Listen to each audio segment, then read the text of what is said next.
Hello दोस्तों, स्वागत है आप सभी का टू द पॉइंट के मिडिवल इंडियन हिस्ट्री के सेशंस में। हमने ऑलरेडी एक चैप्टर ख़त्म किया हुआ है।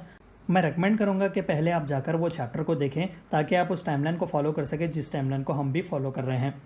हमने पहले चैप्टर में द राष्ट्रकूटास के बारे में बात किया, जिन्होंने चालुक्यास ऑफ बदामी को डिथ्रोन किया हुआ था। किस तरीके से उन्होंने पूरे डेक्कन में जो है अपना दबदबा कायम हुआ था, किस तरीके से सिलसिलत अल तवारीख जो कि एक अरबिक टेक्स्ट है उसमें one of the 4 principal empires कहा जाता है दुनिया का। तो आज हम द राजपूत डायनेस्टी के बारे में पढ़ेंगे। तो आइए आज का चैप्टर शुरू करते हैं। ओरिजिन। तो आइए सबसे पहले राजपूत के ओरिजिन को जानने की कोशिश करते हैं।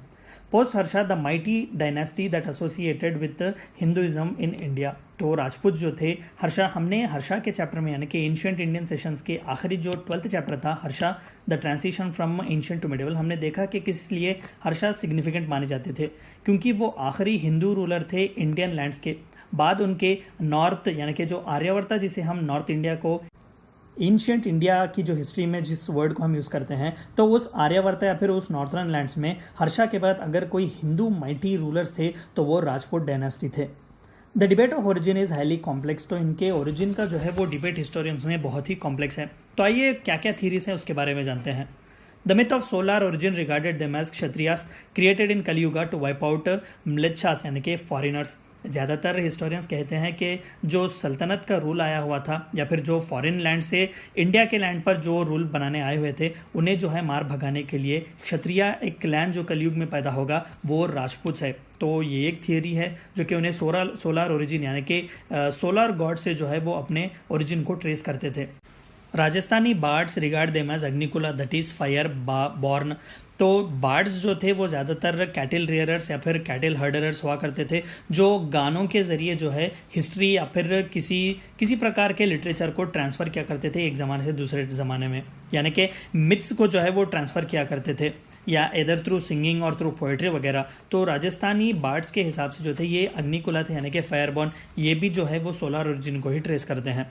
But British historians regard them as descendants of Huns from 6th century AD. हमने जब एंशिएंट इंडियन हिस्ट्री के बारे में पढ़ा हुआ था, हमने देखा कि किस तरीके से हुन्स जो थे वो इन्वेड किया करते थे बार बार। ज़्यादातर इंपॉर्टेंट जो डायनेस्टीज थे एंशिएंट इंडियन हिस्ट्री के, कई बार जो थे वो हुन्स की डायनेस्टी से वो बहुत ही नर्म पड़ जाते थे, बहुत ही वीक या फिर डिक्लाइन भी हमने देखा किस तरीके से कई किंगडम जो थे वो डिक्लाइन भी हुए हुन्स के इन्वेजन्स की वजह से। तो ज़्यादातर ब्रिटिश हिस्टोरियंस जो थे जिन्होंने हिंदुस्तान की हिस्ट्री को कंपाइल करने की कोशिश की, उन्होंने ये थ्योरी दी कि they most probably might have been the Huns यानी कि हुन्स के descendants who were left in India and who mixed up with Indian caste. तो ये थी चंद थियरीज उनके ओरिजिन को लेकर।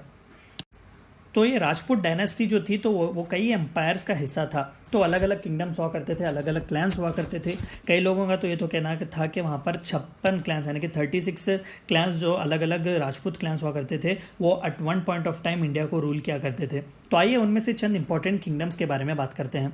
सबसे पहला तोमारास ऑफ दिल्लीज, यानी कि जो आप एरिया देख सकते हैं आज के हरियाणा का जो रीजन है, उन्होंने वहाँ पर अपना रूल स्थापित किया हुआ था as a Delhi as their capital. They ruled parts of present-day Delhi and Haryana in India during 8th and 12th century। तो हिस्टोरियंस जो है उनके टाइम फ्रेम को 8th और 12th सेंचुरी के बीच रखते हैं। Record as one of the 36 Rajput clans in India. बिल्कुल अभी जिसके बारे में हमने बात किया कि अलग अलग 36 क्लैन एग्जिस्ट किया करते थे, तो उसमें से तोमारा राजपूत जो थे वो एक इंपॉर्टेंट क्लैन था। Their rule over their region is attested to be by multiple inscriptions and coins, के बहुत से मल्टीपल इंस्क्रिप्शंस और कॉइन्स जो है हमें मिलते हैं तोमारा राजपूत के बारे में जो इन्फॉर्मेशन देते हैं। In addition, much of the information about them comes from medieval bardic legends which are not historically reliable। तो ज़्यादातर हमें इनकी हिस्ट्री के बारे में जो पता चलता है वो ओरल यानी कि ओरल पोएट और पोएट्री, जिस तरीके से हमने पिछले स्लाइड में बात किया कि जो कैटल हर्डरर्स हुआ करते थे या फिर ट्राइब्स हुआ करते थे, वो एक जनरेशन से दूसरे जनरेशन को थ्रू पोएम्स एंड पोएट्री जो है हिस्ट्री पास किया करते थे। तो इस तरीके से हमें बार्डिक तरीक़ों में या फिर बार्डिक लेजेंड से जो है तोमारा राजपूत के बारे में पता चलता है, जो कि ज़्यादातर अनरिलायबल है। Bardic traditions consider Anangapal Tomar founded Delhi in 736 AD। तो प्रिलिम्स पॉइंट ऑफ पर्सपेक्टिव भी बहुत इंपॉर्टेंट है कि of the following Tomara Rajput is associated with the foundation of Delhi, तो वो अनंगापाल तौर है। They were displaced by Chahamanas of Shakambhari in 12th century. हम आगे के स्लाइड्स में इनके बारे में बात करेंगे। प्रोमिनेंट रूलर जो चहमान्स या फिर चौहान जिसे हम कहते हैं वो पृथ्वीराज चौहान थे, जिन्होंने डिस्प्लेस किया हुआ था तोमरास को। तो 12th सेंचुरी एडी के आते आते Tomara Rajputs passed away into the pages of history. Paramaras of Malwa, one of the most important जो और one of the most powerful जो किंगडम्स थे राजपूत डायनेस्टी के, वो परमारास ऑफ मालवा थे। आप ये रीजन देख सकते हैं, ये जितना भी मालवा गुजरात का रीजन है ये पूरा परमारा राजपूत के किंगडम का हिस्सा था। Probably vassals of Rashtrakuta, they ruled west central India between 9th and 14th centuries। तो इनिशियली परमारास जो थे मालवा रीजन के, वो राष्ट्रकूटा के वेजल्स थे और आखिरकार जो है वो अपना इंडिपेंडेंस प्रोक्लेम करते हैं। जिस तरीके से हमने देखा कि राष्ट्रकूटा का डिक्लाइन हुआ और तैपाला सेकंड में जो है वेस्टर्न चालुक्यास ऑफ कल्याणी जो है वो एस्टैब्लिश किया जाता है। हमने ट्राई पार्टी स्ट्रगल के बारे में भी बात किया हुआ था पिछले चैप्टर में, अगर आपको याद हो तो हमने देखा कि किस तरीके से गुर्जर प्रतिहारास, पालास और फिर राष्ट्रकूटास के बीच एक कांस्टेंट टसल हुआ करता था। तो परमारास जो थे मालवा रीजन के, वो राष्ट्रकूटा का अर्ली वेजल्स थे। Krishna Raja was earliest ruler with Dhara, that is Dhar in present day MP as his capital. तो कृष्णा राजा जो थे वो पहले रूलर थे इस परमारा किंगडम के, जिन्होंने अपने कैपिटल को मध्य प्रदेश धार के रीजन में बनाया हुआ था। Greatest was Bhoj, a man of great learning and expanded kingdom to its zenith. Maharaja Bhoj, या फिर आज के ज़माने में इंदौर में जो है वो एक इंटरनेशनल एयरपोर्ट है महाराजा भोज के नाम पर। तो greatest was literally Paramara of Malwas के जो सबसे प्रोमिनेंट राजा थे वो महाराजा भोज थे। धारा became Mecca of literature under him. तो महाराजा भोज के लीनियज में जो है धारा, यानी कि जो आज के ज़माने का धार है एमपी का, it became a Mecca of literature, यानी कि बहुत ज़्यादा लिटरेचर का फ्लरिशमेंट हुआ। The last ruler was Mahlak Dev, defeated by Alauddin Khilji and Malwa becoming part of Delhi Sultanate. तो आखिरी रूलर जो परमारास ऑफ मालवा के थे वो महलक देव थे, जिन्हें अलाउद्दीन खिलजी डिफीट करता है और अनेक्स कर लेता है मालवा का रीजन। सोलंकीज ऑफ गुजरात। तो आइए जानते हैं कि another most prominent Rajput kingdom जो था वो सोलंकीज था गुजरात का। Also known as Chalukyas of Gujarat, they ruled parts of Gujarat and Rajasthan from 940 AD to 1244 AD। तो आज के ज़माने का गुजरात और राजस्थान का जितना भी एरिया है वहाँ पर गुजराती चालुक्यास या फिर सोलंकीज जिसे कहते हैं वो रूल किया करते थे। देखिए यहाँ पर साउथ में भी जो है इसी टाइम फ्रेम में पैरेलल आपको चालुक्यास मिलेंगे, लेकिन ईस्टर्न और वेस्टर्न चालुक्यास विंगी से रूल कर रहे थे और वेस्टर्न चालुक्यास कल्याणी से। तो गुजराती चालुक्यास जिन्हें सोलंकीज भी कहते हैं वो राजपूत डायनेस्टी का हिस्सा है। At times their rule extended to the Malwa region in present day Madhya Pradesh. तो मध्य प्रदेश के मालवा रीजन तक भी वो पहुंच जाते थे at peaks। Mula Raja the founder of dynasty supplanted the last ruler of Chapotkata dynasty Chavda around 940 AD। तो मूला राजा जो थे वो एस्टैब्लिशर थे इस सोलंकी डायनेस्टी के, इस सोलंकी किंगडम के। His successors fought several battles with neighboring rulers such as Chaudasamans, the Paramaras and the Chahmanas of Shakambhari. तो जाहिर सी बात थी ये पार्ट तो राजपूत डायनेस्टी के ही थे, राजपूत एरा के थे, लेकिन अलग अलग किंगडम्स के बीच कांस्टेंट टसल हुआ करता था। During the reign of Bhima one, the Ghaznavi ruler Mahmud invaded kingdom and raided Somnath temple during 1024 to 1025 AD। तो this is one of the most prominent raiders. क्यों सोलंकीज को याद किया जाता है? क्योंकि गजनी मोहम्मद जिसे हम कहते हैं या फिर महमूद ऑफ गजनी जिसे हम कहते हैं, वो सोमनाथ का टेम्पल जो कि आज के गुजरात के खटियावाड़ के रीजन का है, वहाँ पर वो प्लंडर करता है, इन्वेड करता है। तो this is one of the most significant events of Solanki kingdom. The kingdom reached its zenith under the rule of Jayasimha Siddharaja and Kumarapala in 12th century. Chahamanas of Shakambhari. तो आइए जानते हैं कि चौहान जिसे हम कहते हैं या फिर चहमानास जिसे कहते हैं उनके बारे में पढ़ते हैं। आप मैप देख सकते हैं, यहाँ पर राजस्थान का जितना भी प्रोमिनेंट एरिया है, यानी कि राजस्थान के पूरे एरिया को जो है इन्होंने सबड्यू किया हुआ था, ये इनके रूल का हिस्सा था। Also known as Chauhans of Sambhar, ruled parts of present-day Rajasthan and its neighboring areas between 6th and 12th centuries। तो आज का जो राजस्थान है और आसपास का जो ज़्यादातर मालवा का रीजन है, मध्य प्रदेश का जो रीजन है, जो टेरिटोरियल एक्सटेंट में बढ़ जाता था, तो इन ये पूरे एरिया में जो है उनका दबदबा, उनका रूल था। Until the 10th century they ruled as Pratiharas vessels. तो गुर्जरा प्रतिहारास जिनके बारे में हमने बात किया, जो गुजरात के एरिया को रूल किया करते थे। अब मैं आपको फिर से याद दिलाता हूँ, ट्राई पार्टी स्ट्रगल भी यहाँ पर चल रहा था। यहाँ पर आगे जो थे वो पालास थे, यहाँ पर प्रतिहारास थे और यहाँ पर राष्ट्रकूटास थे। तो वो प्रतिहारास के वेजल की तरह हुआ करते थे अर्लियर।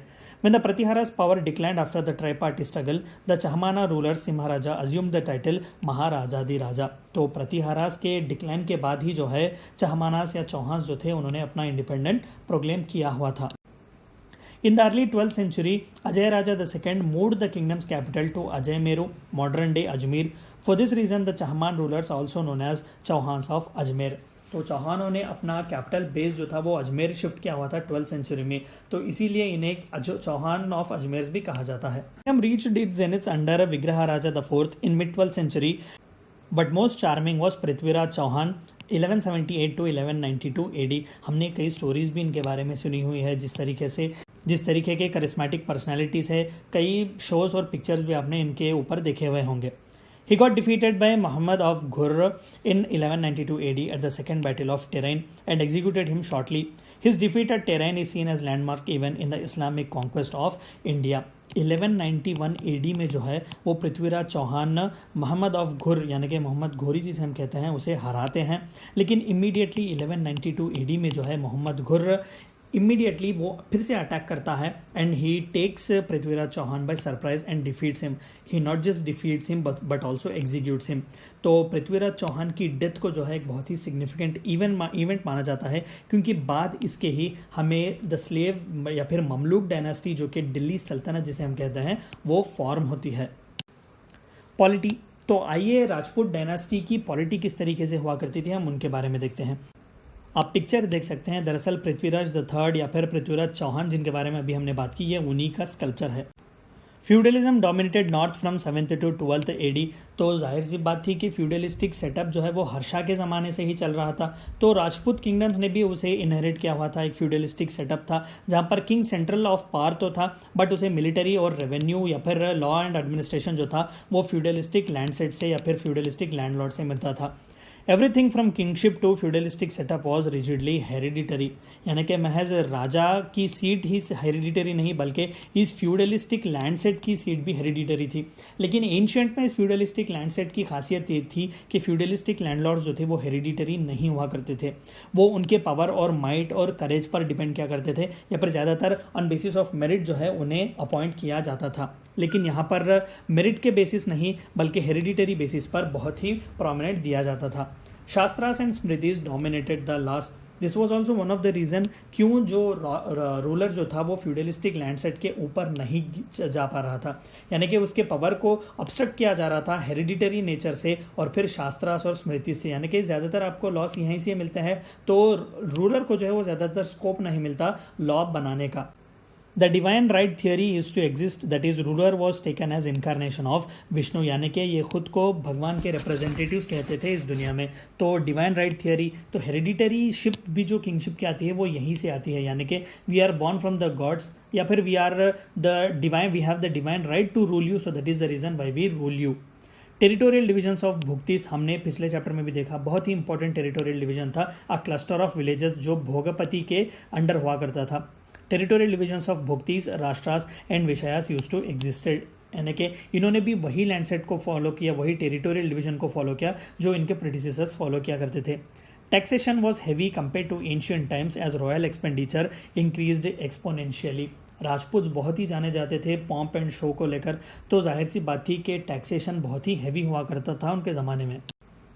सोसाइटी, तो आइए उस ज़माने की सोसाइटी के बारे में बात करते हैं, रिलीजियन या फिर लिटरेचर या फिर जो सोसाइटी जिस तरीके की थी उसके बारे में। Officials were not paid in cash but land grants were given, तो लैंड ग्रांट्स ज़्यादातर दिया जाते थे ऑफिशियल्स को।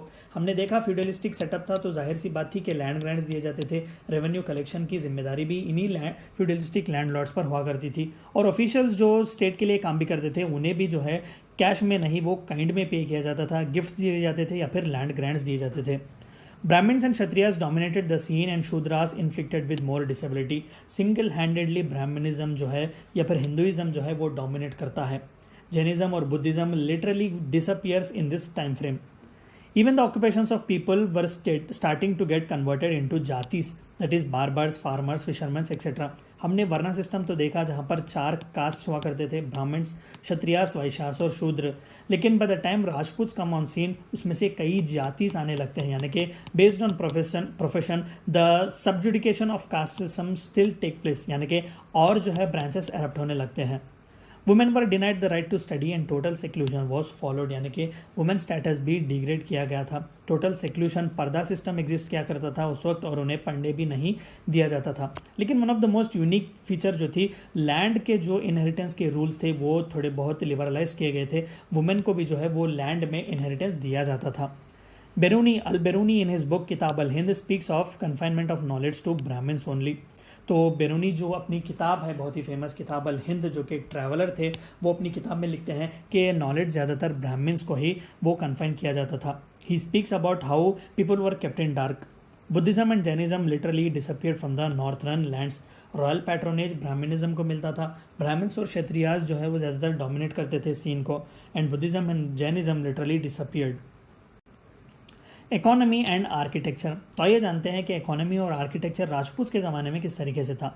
Feudalistic setup paved way for the rise of self sufficient village economies.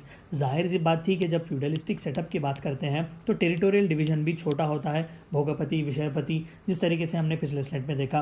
तो विलेज जो था वो सेल्फ सफिशिएंट हुआ करता था, यानी कि फूड ग्रेन्स उगाया करते थे, फ्रूट ग्रेन्स का प्रोडक्शन हुआ करता था और फिर ट्रेड भी वही उसी एरिया में होता था। तो सेल्फ सफिशिएंसी ऑक्यूपाई जो थी वो की गई हुई थी, अचीव की गई थी। Constant conflicts left very little scope for trade to prosper. थे तो एक ही डायनेस्टी, राजपूत डायनेस्टी के, लेकिन कांस्टेंट कन्फ्लिक्ट्स हुआ करते थे। सोलंकीस, चहमानास, ये एक दूसरे के बीच बहुत ही लड़ाई झगड़ा हुआ करता था।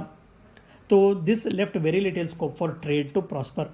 There was a decline in towns and cities as hardly no new centres of power of economic might erupted. जाहिर सी बात थी, बैटल्स में ये बिजी थे, ट्रेड जो था वो फ्लरिश नहीं किया करता था, तो ज़्यादातर नए सेंटर्स जो पावर के थे या फिर अर्बन सेंटर्स जो थे वो नहीं आ पाए। Nagara style of architecture flourished wherein Lingaraja temple at Bhuvaneshwara and temples at Khajuraho, Madhya Pradesh flourished in east and central India। आप पिक्चर देख सकते हैं, ये भुवनेश्वर में लिंगराजा टेम्पल की एक पिक्चर है। तो आप देख सकते हैं ये जो शिखरा है, it is one of the most prominent parts of Nagara style of architecture. यहाँ पर एक शिखर जो है वो बनाया जाता है, एक बहुत ही टॉल हुआ करता था। ये एक बहुत ही यूनिक फीचर था नगरा स्टाइल ऑफ आर्किटेक्चर का, जिसे रॉयल पैट्रोनेज देते थे राजपूत। तो ये टेम्पल भी राजपूत के ही ज़माने में बनाई गई थी। खजुराहो जो एमपी की बहुत ही अनदर इंपॉर्टेंट टेम्पल है, वो भी इसी ज़माने में बनाई जाती है। तो ज़्यादातर उन्होंने इकोनॉमी और आर्किटेक्चर को लेकर भी अपना पैट्रोनेज दिया हुआ था। Similarly the Paramaras took the Nagara style to the west India. तो जो परमारास जो थे गुजरात के मालवा रीजन के, उन्होंने इस नगरा स्टाइल को गुजरात या फिर वेस्ट इंडिया में ले गए थे। तो ये थी चंद बातें आपको जाननी थी राजपूत डायनेस्टी के बारे में। आई होप कि आपको वीडियो पसंद आया होगा और समझ में आया होगा। Thank you for watching my video.